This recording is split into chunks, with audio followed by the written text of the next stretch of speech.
everyone. Welcome back to another episode of Soul Refresh, your oasis for faith filled wisdom and encouragement as you lead and live with intention. Now, have you ever looked around and felt the weight of all the needs in front of you?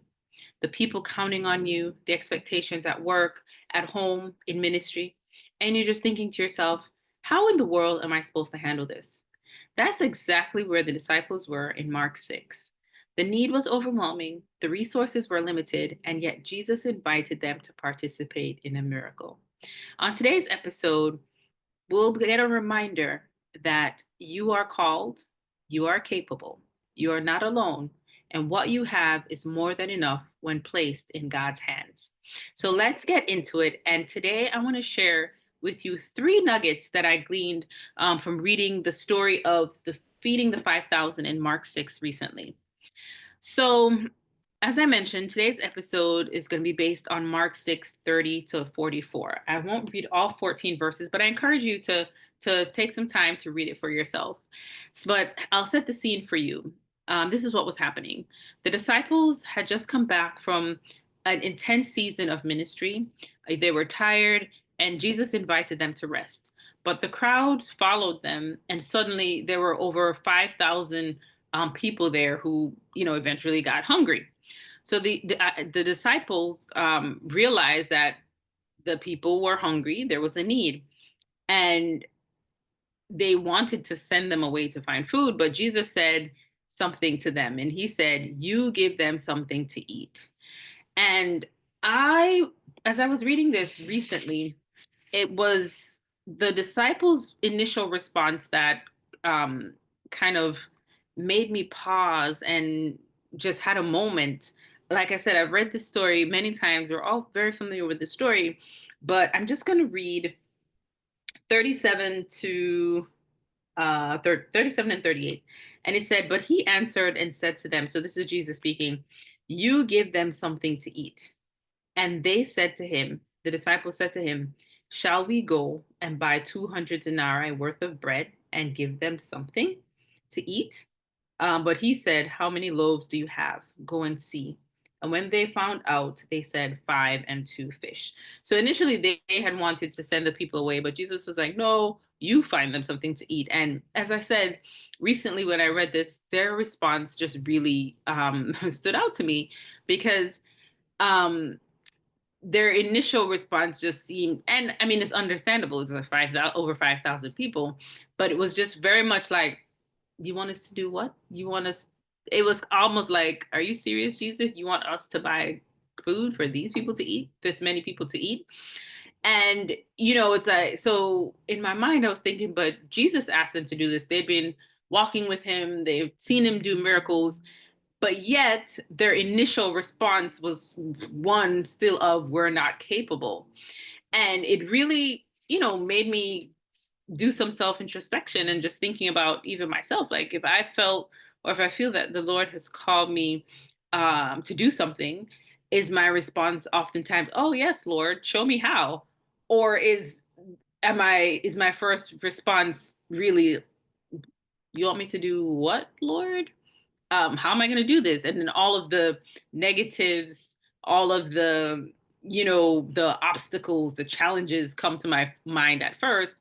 And so I realized, I've had reactions like the disciples before. And so, like I said, as I was meditating and thinking about the story, there are 3 points that stood out to me that I wanted to share with you guys today. And so, the first one is, you are called, you are capable. Again, you are called, you are capable. And you may have felt similar to me and the disciples before, like the Lord has called you to lead something, to care, to provide solutions, but you're just not sure of how to actually do it. But the good news is that Jesus didn't shame them. He said it in an invitation way. It was more like he was inviting them to participate in what he wanted to do. Like he knew the need. He knew how many people were there, and he knew where the food was going to come from. And he was calling them essentially to participate in something bigger than themselves. So if you're facing something that feels, beyond you, that may be the clearest confirmation that you've been called to trust God and not your own strength. So instead of the disciples remembering that they were in the presence of Jesus and that instead of that, they immediately focused on the barriers and the obstacles, like I said earlier. And so sometimes the Lord calls us to things. And, like I said, our initial response is, how am I going to do this? How am I going to find the money to do this? Where am I going to find the people to do this? Instead of thinking of the the call as an invitation to be a part of something greater. So the leadership nugget that I want to share there is, when God calls us to do something, it doesn't require that we have all of the answers.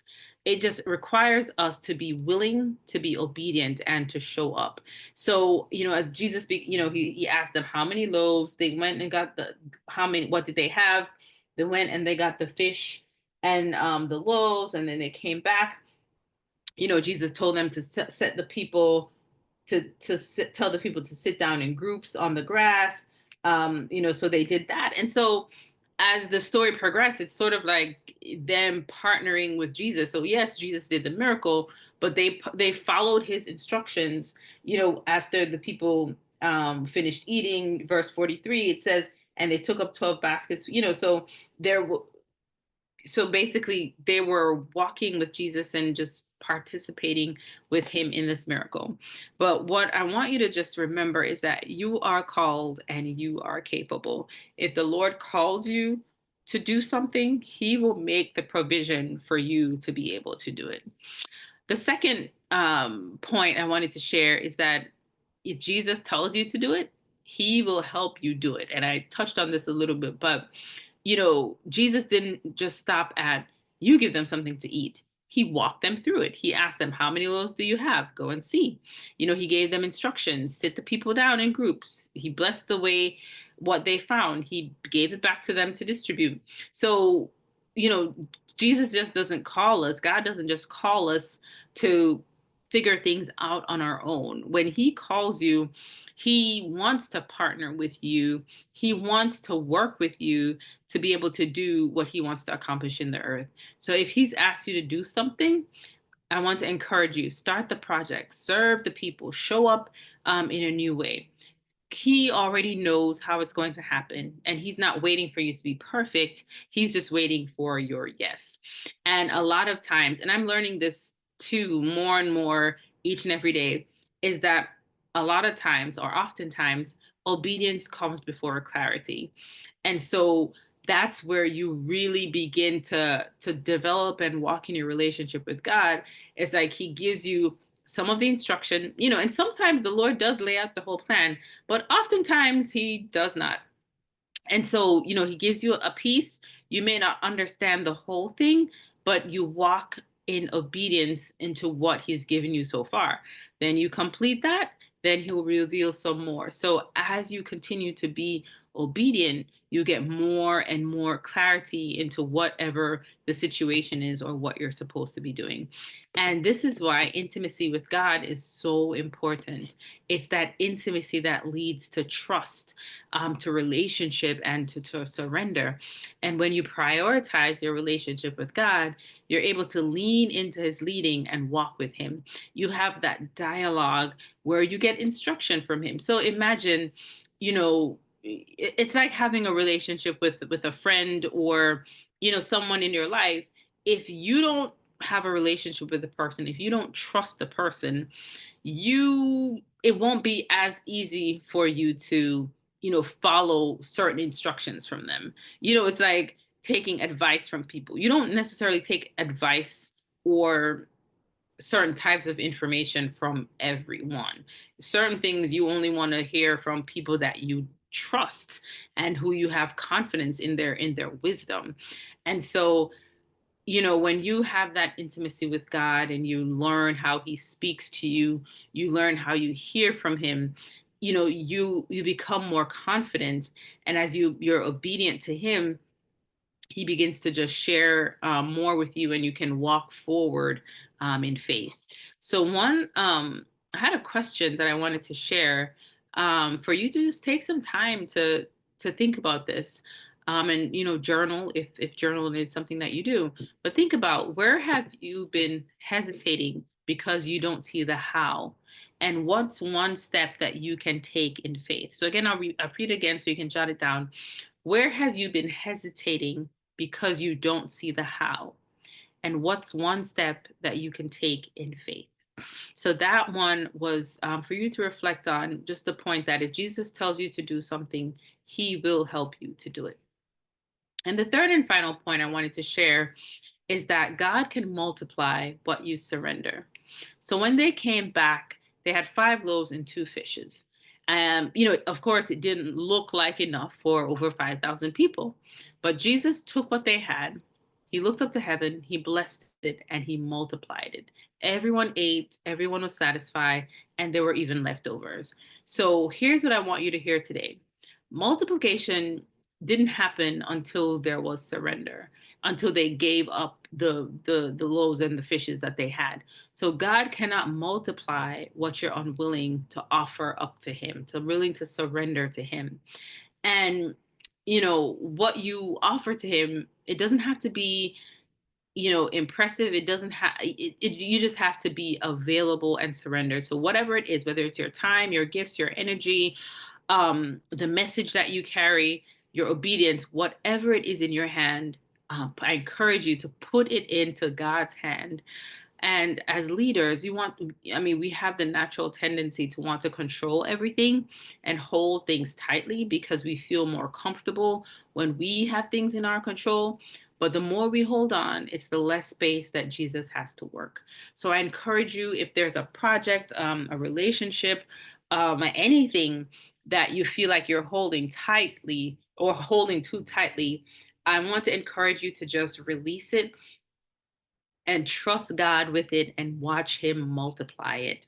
So again, the 3 points that I shared today. The first one is, you are called, you are capable. The second is, if Jesus tells you to do it, he will do it. And the third is, God can multiply what you surrender. And I wanted to just give you some soul work for you to do. So I want you to take 5 to 10 minutes sometime this week, and I want you to identify what you've been holding. What have you been holding so tightly that you have control of? And I want you to ask, Lord, is there something you're inviting me to surrender? Trust him to show you how to offer it to him and how he'll use it. So I'm going to repeat that again. Identify something you've been holding and ask the Lord, Lord, is there something you're inviting me to surrender in this situation, in this thing, in this relationship, whatever it is? Um, and believe that he'll show you. And so I want you to write it down. I want you to pray through it. And then I want you to offer that thing back to him, and surrender it to him. And if you do the exercise, I'd love to hear from you. Feel free to leave me a comment under this video, or of course, feel free to send me an email. So as we wrap up this episode, I hope this encouraged you. um, I just want you to take away from this that you don't have to have it all figured out. You don't have to do everything on your own. You just have to bring what you have and trust that God is more than enough. And, really remember that, if the Lord calls you, you are capable, and he will do it through you. You don't have to figure everything out, but he will equip you, and he will encourage you, and he will be your provision. He will provide the resources, the people, and whatever you need to do whatever he has called you to do.